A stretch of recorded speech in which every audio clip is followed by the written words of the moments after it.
Video I will show you how can you use Klarna on Expedia. So first of all, let's say that I want to book this deal here, Hotel Montesensi. Let's click on it.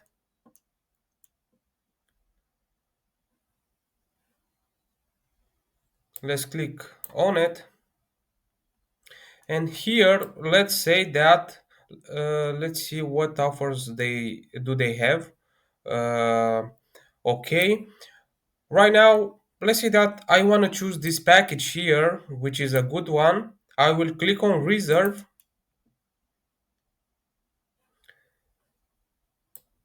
and here we will add all our information,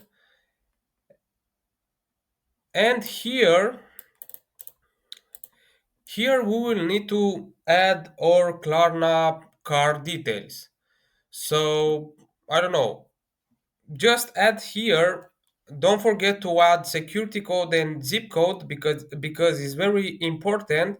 And after that, you will need to go here and press complete booking. So that's it, guys. Hope that this video will help you, and we will see in the next videos.